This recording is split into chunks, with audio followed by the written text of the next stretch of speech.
Well, hi everyone, and welcome to the Buffett and Beyond Research Saturday ETF report. This is February 24th after a huge run-up in the market. And remember, if you want to live on the beach like Jimmy Buffett once did, you've got to learn how to invest even better than Warren Buffett does now.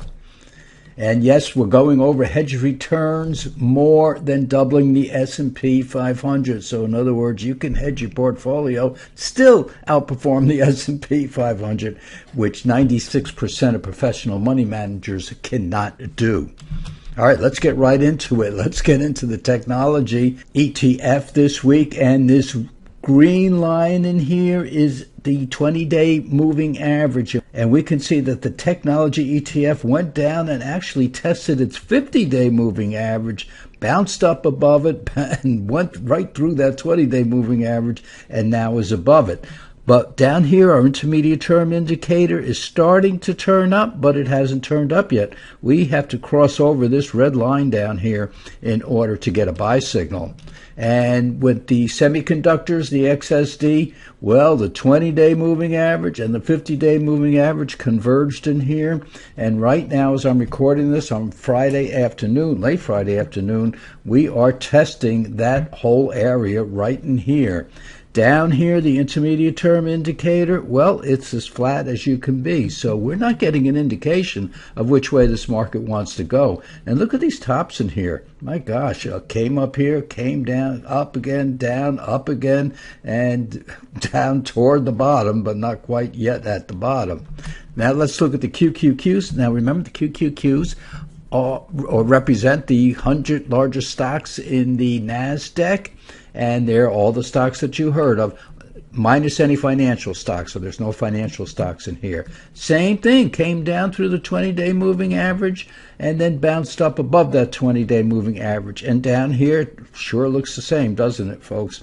Yeah, it's not telling us what it wants to do. So maybe this whole jump up this past week, which a phenomenal rally on Thursday, is a big gap in here, might have to be filled, and folks, we're just not sure this is going to hold or not. So this is going to be very interesting. And why did the market jump this week on Thursday? Yeah, NVIDIA came out with earnings after the bell closed, or after the market closed on Wednesday, and then Thursday morning the market just took off like a rocket. That's why you have this big gap in here.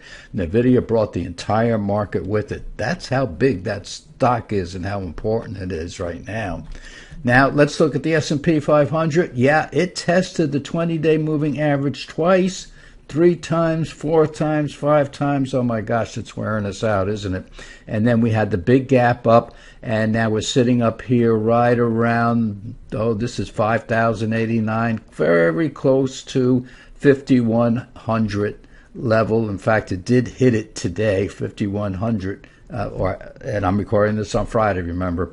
So we'll see, and we don't like to see these gaps in here because they eventually get filled. So what's the whole market doing? It's doing pretty much the same that the semiconductor and the technology are doing. And folks, we'll just have to wait till next week to see if this 20-day moving average can hold again. And when we come down here to the intermediate term indicator, it's flat as can be, but it's slightly drifting down little by little, isn't it? You see the market's going up in here, but this indicator is drifting down. So that's not a strong sign. But let's look at the individuals. Let's look at the technology ETF, and it is up 6.9%. The S&P is up 6.9%, but the top stocks, the top 6 stocks that we picked out of this ETF are up 14.2%. If you are totally hedged, you are up 7.2%. Now, totally hedged with 7.2% return is outperforming the S&P 500. And if you're totally hedged, you're pretty well insured, folks, against a big drop in this market. So that's pretty good. Now, this costs you a few bucks to do it over the course of a year, but is it worth it to be totally hedged? Because if you're hedged, don't forget, these hedges are worth money if the market falls, and then you cash them in and you buy more stocks at the bottom. Now, a lot of you like to be 10% hedged because we talked about that in our daily newsletter about a person that we know for the past 15 years or so. He goes in on margin when the market drops quite a bit, and then will buy more stocks in his portfolio. But we're not talking about going in on margin. We're talking about hedging about 10%. And with an inverse ETF, 3 times the inverse of the market itself, you still have 97%. So in other words, you take 3% of your money and hedge the portfolio, and since it's a 3 times the inverse, that means you're hedging 10%. Actually, it's 3.3% that you're spending your money on, but that buys you a 10% hedge. So that leaves you 97% of your money to buy these stocks. So if you use 97% instead of 100%, you're up 13.7%. Now, you lost money on the hedge during the last rally, so you're up. So you're 10% hedged, but you're up 13%. That's almost twice as much as the S&P. And one day when we get a big decline in the technology or the semiconductors or the tech stocks in total and the QQQs, you're going to be able to cash this 10% hedge in and buy more stocks with it. And that over the years, you keep buying more stocks, adding more stocks without taking money out of your pocket, because you're taking it out of this hedge. Now, we wrote about it this week, so those of you who didn't read the letter this week are a little confused here. But because of the new ETFs that are out, you can insure for 1/3 of the money, you can insure 10%. So 3% of your portfolio can buy a 10% hedge. The problem is that when the market goes up, you lose a little money on the hedge. But because the stocks are so strong that we pick out of these ETFs, and that's what we've been doing for 22 years, the stocks are so strong that you're still up. Even with the 10% hedge, you're up 13%. And if you're fully hedged, you're up 7.2%, which is more than the S&P 500. Folks, remember, 96% of professional money managers cannot outperform the S&P 500, and here you are fully hedged and doing it. And if you're hedged 10%, you're almost doubling the S&P 500. The methodology behind this is in a doctoral dissertation, and it's in a book, folks. And the book is called, guess what? Buffett and Beyond. All right, let's go over the semiconductor. Semiconductor ETF cannot get out of its way this year. It's down 2.2%. So if you're hedged, you're actually up 2.1% on your 10% hedge. But let's look at the stocks that we pick. The stocks in the semiconductor ETF, and the semiconductor ETF is down 2.2% this year so far. The long stocks are up 16.7%.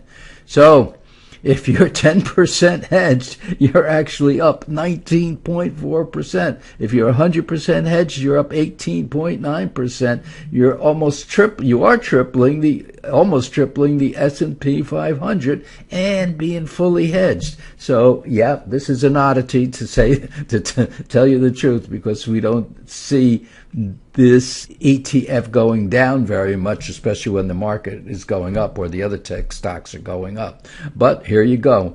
If you had the top stocks, you're up 16.7%. Thank you, NVIDIA. Right in here, up 60% so far this year. We're not even 2 months into the year yet, folks. Okay, let's go to the NASDAQ 100. Same situation. NASDAQ 100 is up 7%. Our top stocks are up more than double that at 15.4%. If you're 10% hedged, you're up almost 15%. So you're not giving up much by being 10% hedged. And don't forget, that 10% will buy you more stocks one day when the market falls. This hedge turns into cash.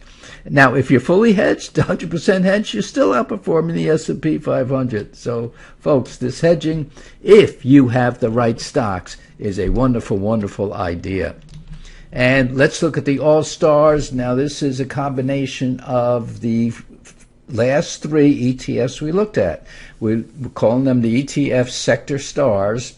And they have stocks from the semiconductor ETF, the top stocks I'm talking about, top stocks from the semiconductor ETF, from the tech ETF and from the QQQs. And there we have at this particular moment, we have about 18 stocks, and that is those top stocks are up double, just about double the ETF itself, the QQQs, the ETF itself, and the S&P 500, both returning the exact same amount at this particular hour of the day on Friday that I'm recording this. And if you're hedged, you're doubling the S&P, you're doubling the QQQs. That's pretty nice, folks. Whether you're 10% hedged, like up here, here's your 10% hedge down here, and if you're fully hedged, you're up 6.6%, just a touch under the S&P 500.